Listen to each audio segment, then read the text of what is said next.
Hello friends, সবাই কেমন আছো? আশা করছি সবাই খুব ভালো আছো।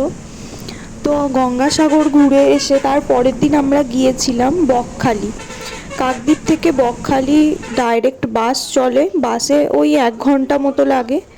দেখো, বকখালি বাস স্ট্যান্ডে নামায় বাস, আর বকখালি বাস স্ট্যান্ড থেকে সমুদ্র একদম 5 মিনিটের হাঁটা পথ। নামখানা স্টেশন থেকে যারা বকখালি আসার বাস ধরো, এই বাসটাই চলে। কাকদ্বীপ থেকে নামখানার ওপর দিয়ে এই বাসটা আসে। সমুদ্রের ধারে আগে এরকম অনেকগুলো দোকান আছে, তারপরেই সমুদ্র। আমরা এসেছিলাম একদম জোয়ারের সময়, যে কারণে জল অনেক সামনে ছিল। বিয়ের পর এটাই আমাদের প্রথম দূরে কোথাও ঘুরতে যাওয়া দুজনে।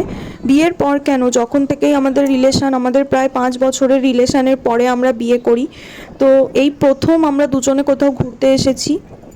আসলে আমরা চেয়েইছিলাম যে একদম নিজেদের ইনকামেই আমরা প্রথম ঘুরতে যাব, বাবা মায়েদের থেকে হেল্প না নিয়ে। তা না হলে আমার বাবা মা বা আমার হাজব্যান্ডের বাবা মা কিন্তু চেয়েছিল আমরা অনেক আগেই ঘুরতে যাই, কিন্তু আমরা সেটা করিনি। বাবা মায়েদের হেল্প নিয়ে ঘুরতে গেলে হয়তো আমরা আরও ভালো দূরে কোথাও ঘুরতে যেতে পারতাম, কিন্তু আমরা বকখালিতেই এলাম।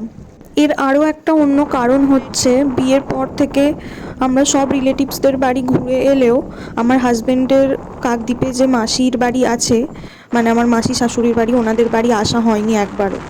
ওনারা প্রায় প্রতিদিনই ফোন করে বলতেন আয় আয় আয়, তাই এলাম।